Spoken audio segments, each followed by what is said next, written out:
Good evening, everyone. It is I, Ibabo Nana Hookup. Ooh, that was all hand, all smack. Oh my gosh. And welcome back to another special video.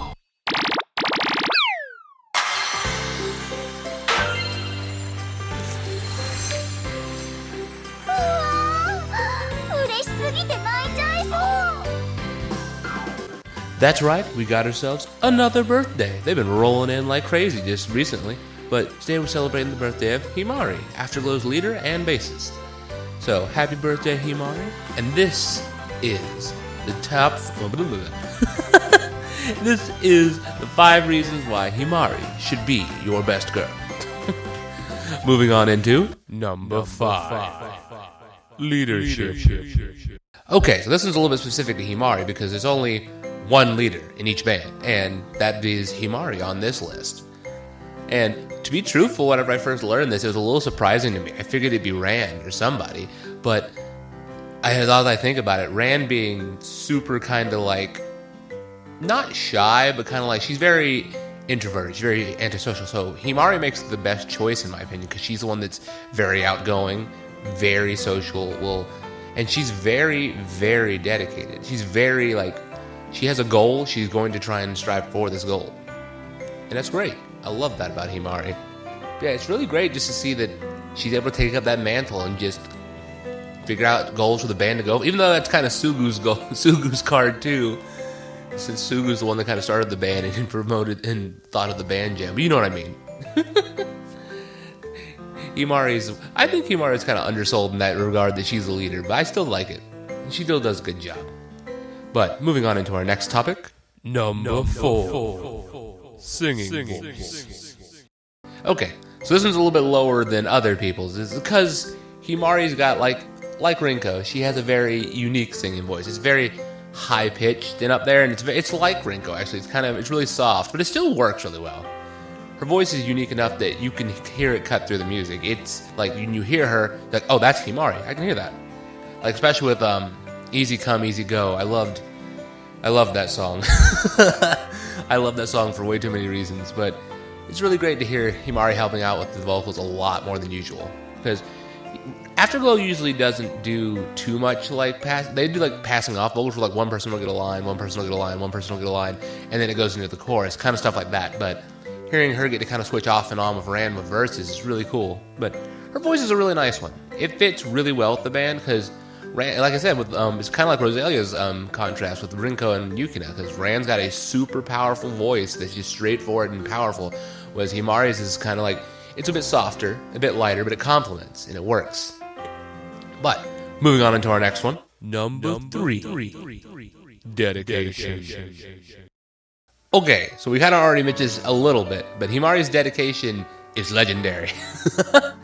Because, like, Himari always seems like such a kind of a, not to sound rude to her, she seems like a goofball on sometimes in the stories. Sometimes in her band stories, she seems kind of like a goofball, but whenever she is set on something, she goes hardcore into it. And it's great to see that, like I mentioned earlier, she's the leader of Afterglow, so she's been dedicated. She just takes that and just goes full throttle with it, leading the band and trying to find things for them to play. And it's great to see that. Also, as well, with learning the bass, it's like they said, like I said earlier, Sugu just suggested they should make a band. The only person who had been playing an instrument at that point was Tomoe with her taiko drums. So Himari had to learn the bass from scratch. So, and with her bass playing, yeah, that's a later topic, but yeah, Himari can play. So that's just really crazy to see. And one that sticks out in my mind, oh my gosh, I can't remember. It was Global's Valentine's event for this year, wherever she was trying to buy those really expensive chocolates for her friends, because that's the ones she really wanted, but instead she ended up making them and almost looking dead set, as well as the ones that cost a bunch of money. So once Himari has a goal, she said she's dead set on it. She's gonna go for it. She's gonna get it. And if not, she's gonna dang well try. And that is awesome.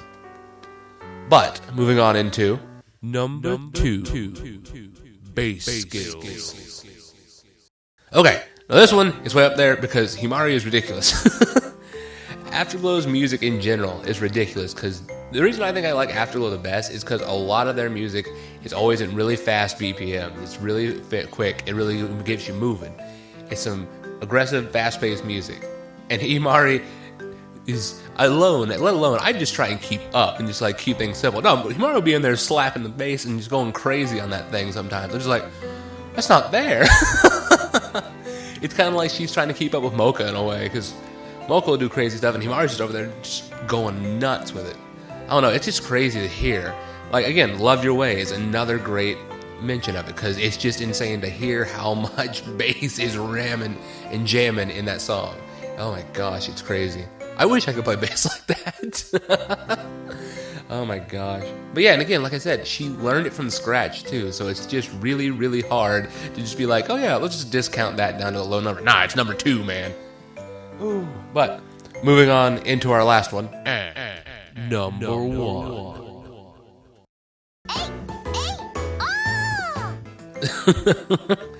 Now, anybody who plays this game, I'm pretty sure I say this every video, but anybody who plays this game should know this was going to be up here.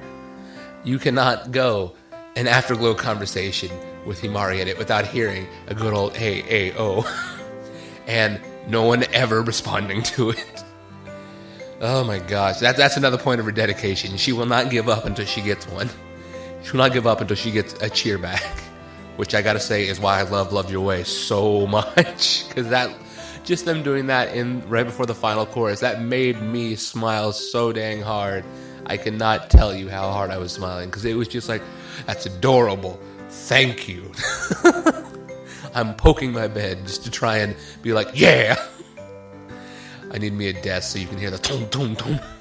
But no, like, Himari is the embodiment of like team spirit, and she's always trying to pass it on to everybody else. But everyone else in Afterglow is a lot more chill. So it's just like, yeah, maybe next time. Except for Sugu. Sugu is kind of behind her on that train, but Sugu's just kind of, she's always very fleeting. Not fleeting. What's the word I'm looking for? She's always very fidgety, kind of. I don't know. She's always very unsure of what she's going to do. But I always find it funny. I just expect Tomoe to join along with her at some point, but I don't know. That, and I just got to say, I think it was the Valentine's Day event, too, again, where she got all of them to do the AAO along with her. It just kind of like, it touched her. It says, like, no one's ever done that with me before. It's like, oh my gosh. It's just, Himari's great. Himari's adorable. And it's one of her charms. Oh my gosh. But yeah, guys, I think that'll do it for this video. I hope you guys enjoyed this video. I know I sure did. Talking about one of my, I think she might be my favorite bassist out of the game, really. I gotta think. No, yeah, I'm pretty sure she's one of my favorites. Because Afterglow is just a good band. And to those who say not, what's wrong with you? Lisa's up there, but Afterglow, probably number 1. I'm not. Afterglow. Himari's probably number 1. I can't speak, I'm losing it. But yeah, guys. Until next time, guys. I'll see ya.